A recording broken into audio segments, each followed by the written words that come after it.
Muy buenos días, este es su programa Antena Internacional, el programa que le trae el análisis de la política mundial. Hoy tenemos un programa especial dedicado al primer año de la pronunciación de la Corte de la Haya acerca de lo que es el diferendo, que tuvimos el diferendo limítrofe, marítimo entre Perú y Chile. En este programa vamos a tener dos entrevistas. En la primera parte va a estar el general Otto Gibovich, donde nos va a hablar del tema de este aniversario, haciendo una reflexión con respecto a temas dados a su especialización, como es los aspectos militares y de seguridad. Y en la segunda parte vamos a tener la entrevista con el internacionalista Francisco Belaunde, donde veremos pues justamente desde una perspectiva más internacional este fallo de la Haya que cumple un año. Antes de comenzar las entrevistas, vayamos a la sección El personaje de la semana.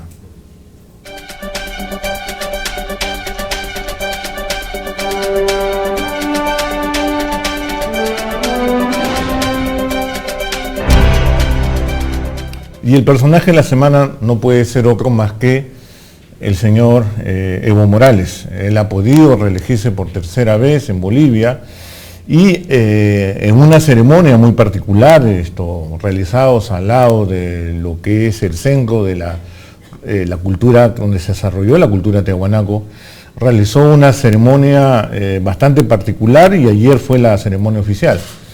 De acuerdo a lo que manifestó ayer el presidente Evo Morales, su nueva agenda es, como todos los países latinoamericanos, que es el combate a la pobreza y tratar de hacer autosuficiente su país. Diversos analistas indican de que esto va a ser mucho más difícil en esta oportunidad. La razón es que en sus 2 periodos de gobierno había gozado unos precios muy privilegiados en hidrocarburos. Como sabemos, Bolivia exporta gas tanto a Brasil y Argentina, y tenía los suficientes recursos para poder realizar obras de inclusión social en una forma bastante agresiva. Sin embargo, el día de hoy eso no va a ser así. El día de hoy va a tener menos ingresos y va a ser mucho más difícil mantener ese tipo de inversión social. Veremos pues qué sucede en este segundo gobierno de Morales, donde va justamente a enfrentar también la demanda marítima con Chile. Bueno, dicho esto, pasamos simplemente a la segunda sección, que es la cifra de la semana.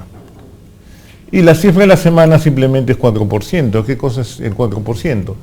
Esta es la proyección que ha dado el Fondo Monetario Internacional al crecimiento del Perú. Aparentemente bajo, porque desde luego que las proyecciones iniciales del actual gobierno era 5%, sigue siendo el líder de crecimiento en Sudamérica. Lo curioso es que se han pronunciado varias instituciones financieras este año. También el Banco Mundial dijo que el Perú va a crecer 4.8%. En los dos casos coinciden ambas agencias internacionales que el Perú va a liderar el crecimiento en Sudamérica. Bueno, vamos a ver qué sucede. Sabemos que la economía internacional es muy inestable e impredecible, pero estamos seguros que Perú recogerá el crecimiento en la región. Dicho esto, señores, vayamos a nuestra entrevista y muchas gracias, general Gibovich, por esta visita. Gracias, Fabián, por la oportunidad, a tus órdenes como siempre. Después de un año yo creo que es una buena ocasión para poder hacer un balance inicial, ¿no?, de la sentencia de la Corte Internacional. Correcto. Pasado el año, ¿cómo ha sucedido de la agenda pendiente que hubo luego del fallo de la Corte Internacional con respecto a temas de seguridad? ¿Ha habido cooperación? ¿Cómo ha sido el nivel de cooperación con la Armada chilena, con el Ejército chileno para hacer cumplir justamente el fallo? ¿Cómo lo calificaría? Muy buenas. Fíjate que independientemente de cualquier controversia que podría haber estado en el tiempo pendiente, las relaciones entre las instituciones de las Fuerzas Armadas de ambos países han sido siempre cordiales, algo que algunos analistas suelen llamar la diplomacia militar. Nosotros tenemos reuniones permanentes anuales de los estados mayores, de inteligencia, de operaciones, Y a nivel de unidades que se encuentran en la zona de frontera, llámese Arica y Tacna, las reuniones son mucho más fluidas, hay mucha coordinación. Y por eso es que ahora cuando sale la sentencia de la Corte Internacional, no ha sido difícil de poder trabajar en conjunto y hacer la implementación. Ha tomado aproximadamente 60 días determinar en el lugar, en el mar, las coordenadas específicas, y luego firmar el acta, ¿no? Que eso significa voluntades bilaterales integradas para llegar a ese acuerdo. Por eso creo que más que nunca hoy día las relaciones, digamos, en cuanto a mecanismos de seguridad, están fortalecidas. Y eso abre una oportunidad porque hoy día estamos viendo que el crimen se ha internacionalizado, se está globalizando de todo tipo. Hoy día los problemas internos de un país muchas veces se originan fuera del país, ¿no? El narcotráfico es un problema que lo estamos sufriendo, pero tiene origen en otros lugares. El crimen ya no tiene fronteras, ¿no? Y entonces ahí viene lo que se llama la seguridad cooperativa, que a veces no la entendemos bien, ¿no? Pero es nada más que cooperar, ¿no? Que integrar esfuerzos entre países para combatirlo regionalmente y hasta globalmente. Diríamos que existe un nivel de confianza superior a la que hubo antes del anuncio del fallo. Siempre ha habido un buen clima de confianza, pero lógicamente, en la medida que se puedan limar cualquier controversia que involucra a intereses diferentes de dos estados, seguramente que esto va a ser mucho más fuerte en el futuro. Correcto.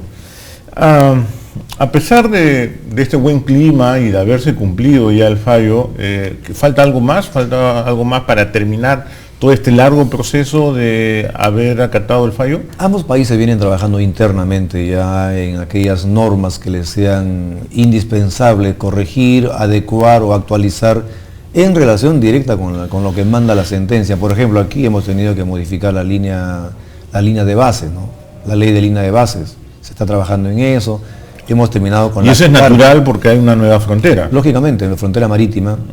Hemos terminado ya el trabajo geodésico, se está elaborando la nueva carta. Ya el presidente presentó la nueva carta, incluyendo la línea limítrofe marítima, y temas como esos que tienen que ver como consecuencia de la Corte Internacional, y en algún momento ambos países deberemos acudir a las Naciones Unidas para inscribir las actas y dar por terminado finalmente con este caso. Ya, y eso está en estos momentos en proceso. Eso está en proceso porque tiene que ver con la forma como cada país solucione los temas que tienen relación con la sentencia que puedan verse afectadas por normas internas. Correcto. Sin embargo, hay un tema que ha quedado en el tintero y allí ha habido discrepancias bastante notorias, opuestas, diríamos, hasta opuestas, en el caso de lo que se denomina triángulo terrestre, ¿no? ¿Usted es partidario que esto se solucione a través del ingreso de Estados Unidos como el facilitador de este triángulo, o es más partidario a que se realice esto a través de la diplomacia, fuerte trabajo diplomático? Lo primero que habría que decir, Fabián, aquí es que la Corte Internacional de Justicia se pronuncia única y exclusivamente para el límite marítimo entre los dos países. Y aquí no tenía nada que ver un tema relativo a fronteras terrestres, que eso está escrito y aprobado por los congresos de ambos países en el Tratado de 1929, más las actas de la Comisión Mixta Demarcatoria de 1930, eso es un caso cerrado. Sin embargo, yo creo que este ha sido un tema que lo posicionó el expresidente Piñera. Obviamente, nosotros recuperamos 75% del mar que estaba en disputa, ellos tuvieron una pérdida, y me parece que eso fue un tema bastante más político, de política interna, el posicionar esto como un problema adicional. Si bien es cierto, ellos venían de hace tiempo intentando asumir que ese pequeño triángulo les pertenecía, yo creo que fue el momento menos feliz para posicionarlo como un tema que, bueno, ahora tenemos un tema nuevamente en agenda, en controversia. Pero debe quedar muy claro que eso está determinado por el Tratado de 29 y eso le pertenece al Perú sin ninguna duda. Ahora, el mismo Tratado del año 29 dice que si a pesar de la buena voluntad de las partes no se llegan a soluciones en alguna controversia que existiese, uno puede acudir a la presidencia de los Estados Unidos. Y hago hincapié en esto porque debería haber buena voluntad. Yo creo que el primer gran aprendizaje que deberíamos tener los dos países a partir de la sentencia de la Corte Internacional de Justicia es el poder limar nuestras diferencias bilateralmente, directamente. El largo camino hacia la Corte Internacional en La Haya se inició justamente cuando Chile no quiso ver el tema limítrofe marítimo de manera directa. Y eso ha costado recursos, ha costado tiempo, pero en buena hora que también lo hayamos hecho por esa vía, porque hemos fortalecido el derecho internacional. Pero este tema pequeño que todavía debería ser solucionado de manera directa, y para eso se requiere únicamente buena voluntad de las partes. Yo espero que hayamos aprendido la lección y apelemos a la vía directa. Y si no fuese así, tenemos la vía diplomática para hacer cumplir lo que dice el Tratado de 1929. ¿Cómo observa, digamos, con respecto a Chile, con respecto a este tema? ¿Cree que ellos tienen toda la voluntad para hacer un arreglo bilateral? Y lo lógico es que no va a demorar mucho tiempo, ¿no? Porque la controversia existe y los puntos de vista son casi opuestos, ¿no? Totalmente opuestos, porque nosotros nos basamos en el Tratado del 29. Yo creo que a nadie le conviene que estemos revisando el Tratado del 29, ¿no? El Tratado del 29 es muy claro. Y bastaría únicamente buena voluntad de las partes para que hagamos una medición en el terreno y veamos el arco de 10 kilómetros constante medido a partir del puente del río Utah y midamos dónde exactamente está el punto de inicio.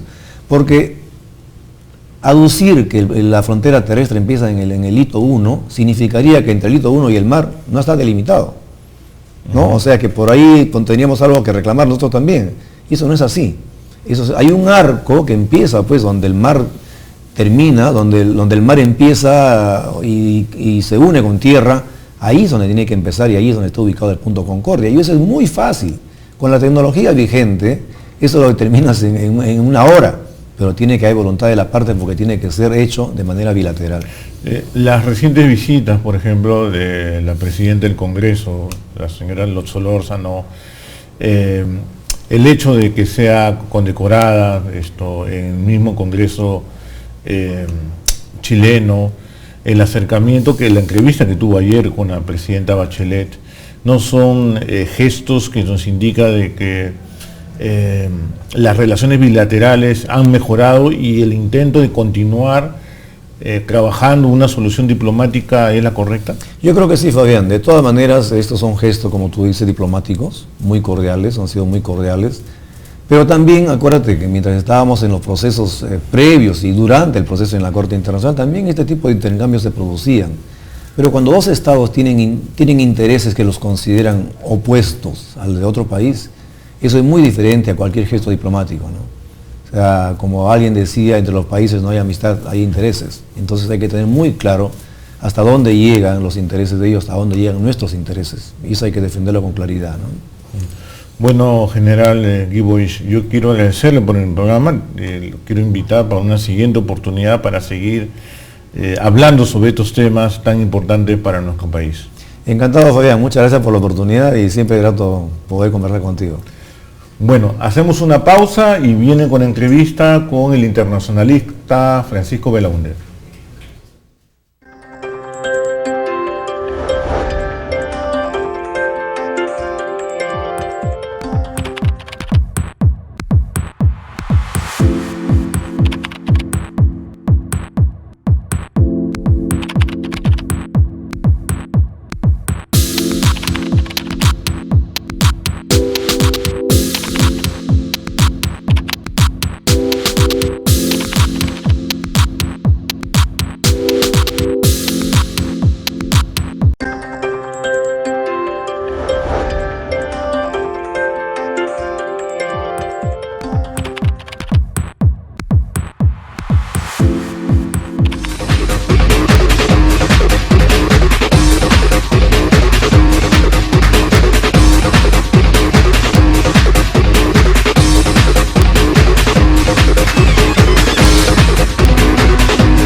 Continuamos con nuestro programa Antena Internacional.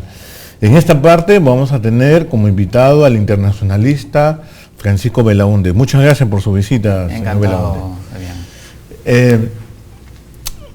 Con respecto a este tema, al cumplirse un año, ¿cuál ha sido el impacto que ha tenido la solución pacífica de este fallo en las relaciones bilaterales con Chile? ¿Cree que hemos dado un paso más adelante en este tipo de relaciones? ¿Ha pasado a tener una nueva categoría?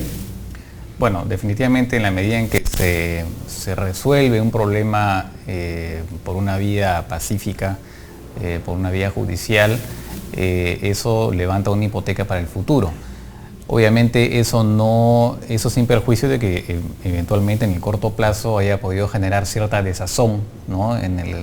Sobre todo en el campo chileno, en la medida en que para ellos la menor, digamos, pérdida con respecto a lo que ellos consideraban que era suyo, representa pues una derrota, ¿no? Y así lo vieron además desde el comienzo. Ellos lo dijeron, los analistas, una serie de personas decían que la menor, digamos, concesión o en todo caso decisión de la Corte que favoreciera al Perú, por más pequeña que fuera, iba a ser una derrota para Chile con respecto al statu quo. Entonces, definitivamente pudo haber generado cierto resquemor interno en Chile, pero muy rápidamente se vio que había una voluntad también de ejecutar el fallo, y así se vio efectivamente en los meses siguientes. Y eso constituye pues el levantamiento, como digo, de una hipoteca en el tema de las relaciones internacionales, ¿no? Uh-huh. El hecho de que nuestra presidenta de nuestro Congreso, la señora Solórzano, esté en Chile, sea recibida por la presidenta Bachelet, sean condecorado en la Cámara de Diputados, ¿qué significa? ¿Qué significado le da en estos momentos? Yo creo que son gestos importantes porque más se dan justamente en el marco de que estamos celebrando en estos días el fallo de La Haya. Son importantes también porque han habido, ha habido algunos incidentes, digamos, no incidentes, pero ¿cómo se llama?, desencuentros en torno al tema del triángulo terrestre, como generaron un cierto malestar, ¿no? Todavía sigue vigente. Entonces, y más aún teniendo en cuenta que es conocido que la presidenta Bachelet tiene una posición un poco más dura que la que ha podido tener en su momento el expresidente Piñera, ¿no? Ahí iba mi pregunta, porque parece que había un impacto en la política exterior chilena, ¿no? Aparentemente pues hay varias premisas que había tocado el expresidente Piñera que se han olvidado. Por ejemplo, Piñera apostaba únicamente por lo que es la Alianza del Pacífico. Hoy se ve una mayor apertura política, busca como aliados muy claramente Bachelet a Brasil y Argentina, ¿no? Así es, eso es lo que llama un poco la atención, ¿no? La política de la presidenta Bachelet ha variado con respecto a la del expresidente Piñera, ¿no? Ella está mirando mucho hacia Mercosur, ¿no? Y eso aun cuando Mercosur es claramente una experiencia que no está funcionando. Y no está funcionando incluso no solamente con vistas a la relación, digamos, que puede tener Mercosur con otros mercados, sino a nivel interno, que es lo más grave, ¿no? Por una serie de medidas restrictivas que aplican a Argentina, que Argentina, digamos, está un poco en el banco de los acusados, ¿no? Pero también Brasil es proteccionista. Entonces es un convenio que no está funcionando. Entonces, además económicamente desde luego que hay incompatibilidades manifiestas. Sí. Pero creo que ella se vio más tentada en hacer una alianza de tipo político, vamos uniendo en lo que es infraestructura y otros temas que tal vez sí podíamos tener acuerdos ya no solamente a nivel de Alianza del Pacífico Mercosur, sino simplemente UNASUR, ¿no? Claro, está claro que, digamos, que la presidenta Bachelet tiene una posición política determinada. Digamos, esta segunda gestión está con un signo más a la izquierda que su primera gestión, ¿no? Y entonces en ese marco es que ella busca un acercamiento con estos gobiernos que son claramente más inclinados hacia la izquierda, obviamente tiene que ver con su posición ideológica interna, ¿no? Con esta nueva, este nuevo espíritu que le quiere dar a su gestión. Y acá lo importante es que esto no vaya a interferir con el avance de la Alianza del Pacífico, ¿no? Porque eso realmente es una cosa... Correcto, porque ellos tienen la lectura de que Perú supo aislar a Chile en el caso de la demanda. ¿Tú tienes la misma lectura? Que supo... Bueno, lo que pasa es que en general en Chile se ve como que la diplomacia peruana funcionó muy bien, ¿no? Será reconocido los méritos profesionales de la diplomacia. De hecho sí fue así, ¿no? Fue así. Entonces ellos lo reconocen y lo han dicho públicamente, ¿no? Sus analistas, en fin. Entonces ellos ven que el Perú tuvo una muy buena, digamos, una buena estrategia, muy buena, digamos, manejo de la situación. Y bueno, los resultados están a la vista, ¿no? ¿Qué pudo aprender Chile de la demanda marítima y el fallo final en el caso peruano con respecto a la demanda impuesta en Bolivia? ¿Qué cree que ha aprendido y ahora trata de evitar? Yo creo que ellos tienen ahora una acción, me parece, bastante más agresiva, ¿no? Con respecto a ese tema de Bolivia, que además lo vieron ellos siempre también como un poco de manera bastante displicente, porque decían, bueno, tenemos un tratado de 1904 que es el tratado de límites con Bolivia, que es absolutamente, está Bolivia sacramentado y no hay nada que discutir. Claro, lo que pasa es que Bolivia muy hábilmente su demanda no va por ahí, no va por cuestionar Tratado de 1904. Lo que hace se está basando más bien en unas promesas que Chile habría hecho, ¿no? De llegar a una solución que escaparía al marco del Tratado de 1904, porque se basa, digamos, en una expectativa de solución, ¿no? Entonces, Chile ahora se está viendo que está haciendo también una campaña diplomática, hay como una manera justamente de contrarrestar la acción diplomática de Bolivia. Ellos han presentado en esta oportunidad, a diferencia de lo que habían hecho con el caso peruano, donde desistieron de presentar excepciones, ¿no? Que son, digamos, para decir que el tema tiene que resolverse a nivel procesal antes de ver el tema de fondo, ¿no? Que es un poco como los procesos internos acá, ¿no? Basados en que no hay materia para que sea, digamos, discutida, ¿no? En esta oportunidad se han presentado excepciones y están con la esperanza de que el tema muera ahí, a nivel de que la Corte no la acepte, digamos, haga, digamos, le dé la razón en el tema de las excepciones y ya no se iría durante algunos años como pasó con el caso peruano-chileno, ¿no? Entonces, ahora habrá que ver si efectivamente esto se da, porque si finalmente la Corte rechaza las excepciones chilenas, entonces pues van a ver el tema de fondo y esto tiene para, como en el caso peruano, para 3-4 años, ¿no? Hay una realidad aquí. Definitivamente la frontera entre Perú, Chile y Bolivia, independientemente de los fallos y las soluciones que se den en el caso de Bolivia y Chile, siempre va a ser una zona muy importante para ambos países. ¿Qué tipo de acercamiento debe tener Perú con respecto a Chile y a Bolivia en este caso? Porque las fronteras van a estar ahí, o sea, independientemente de las decisiones que se tomen. Bueno, el Perú en todo caso, como lo hace, es mantener una neutralidad, una prudencia con respecto a este diferendo boliviano-chileno, ¿no? Y por otro lado, mantener, bueno, lo que es ahora, ¿no? La actividad, digamos, en la frontera peruano-chilena es una actividad comercial intensa y una actividad económica, además también de personas que van de un lado a otro.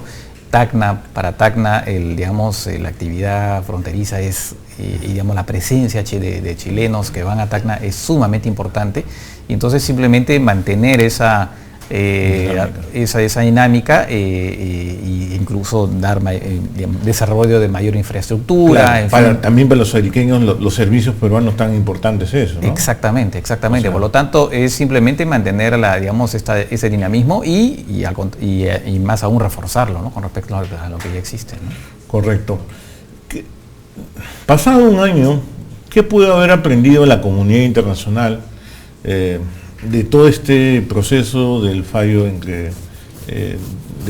que delimitó las fronteras marítimas entre Perú y Chile. Yo creo que lo que se aprende de esto para la comunidad internacional es que los temas fronterizos hay que resolverlos por la vía pacífica, en ese caso judicial, a través de la Corte Internacional de Justicia, u otra vía, porque también puede ser mediante arbitraje, como en otros casos, o eventualmente un tribunal ad hoc, ¿no? Entonces, esa es la vía por la cual se tienen que resolver todos los diferendos que pudieran haber, y descartando de plano aventuras militares, que muchas veces también responden a imperativos de políticas internas, porque eso también hay que decirlo, ¿no? Ajá, claro, y los fallos se acatan, ¿no? Sí. Como el caso de Colombia con Nicaragua, que quiso acomodar. Claro, estaba también el presidente Santos en un proceso electoral. Sí. Pero la voluntad es que se acaten los fallos, ¿no? Totalmente. El caso de Nicaragua y Colombia, efectivamente, digamos, el caso peruano-chileno es ejemplar en la medida que ha sido muy rápidamente ejecutado. Han habido casos donde los fallos han sido ejecutados varias décadas después, ¿no? Y en el caso de Colombia-Nicaragua, es un mal mensaje por parte de Colombia, digamos, haber condicionado de alguna manera, ¿no?, la ejecución de un fallo que, claro, le es adverso y ha sido un choque a nivel nacional para Colombia, pero los fallos se tienen que ejecutar. Correcto, porque si no, un ejemplo de resolución de conflicto para la OEA y para las Naciones Unidas. Y porque de otra manera pues se genera un caos a nivel internacional en derecho, entonces eso es muy grave. O sea, los actos cometidos por uno u otro país tienen consecuencias a nivel global. Eso tiene que tenerse también muy presente. Por último, quisiera preguntarle, ¿cómo considera, la misma pregunta que le hice al antecesor, al general Guibovich, ¿cómo considera que debe solucionarse el tema del triángulo terrestre? ¿Continuar con un trabajo diplomático a largo plazo, pese a saber que existe una controversia ahí? ¿O de una vez, para que no se agite más el panorama, decidir la intervención de Estados Unidos como el facilitador de este conflicto? Claro, para empezar, yo no creo que pueda encapsularse mucho el tiempo como este problema en el tiempo, como pasó con el diferendo marítimo, que gracias al hecho que estaba por la vía judicial se pudo encapsular y aplicar esta política famosa de las cuerdas separadas. Acá en este caso creo que no va a poder prolongarse demasiado, entonces lo ideal sería que efectivamente por la vía diplomática esto continúe. Lo otro es llevar efectivamente, como el mismo tratado lo dispone, llevar el caso al presidente de Estados Unidos. Sin embargo, yo, con toda franqueza, yo veo muy difícil que el presidente de Estados Unidos se quiera mojar en este asunto. Yo creo que Estados Unidos...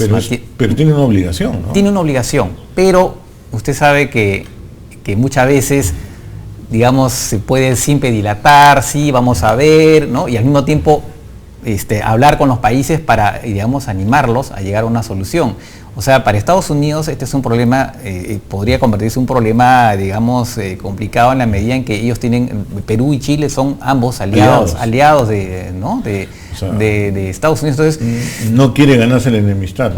Así es. Entonces, hay lo que se llama la obligación internacional, ¿no?, que ellos tienen, hay la realpolitik, y conociendo un poco cómo funcionan las cosas, digamos, si están llevados a un extremo, en algún momento van a tener que pronunciarse, pero estoy seguro que van a hacer todo lo posible para dilatar el tema y alentar a las partes a resolver el tema en forma bilateral. Eso es lo que creo que va a pasar. Muy bien, señor Francisco Belaúnde. Yo quiero agradecerlo por estar presente acá en el programa y invitarlo tal vez en una siguiente oportunidad para conversar estos temas internacionales tan importantes para nuestro país y para el mundo en general. Más bien yo le agradezco por la invitación, ha sido muy grato conversar. Igualmente. Bueno, y con ustedes será hasta el próximo viernes aquí en su programa Antena Internacional. Muy buenos días.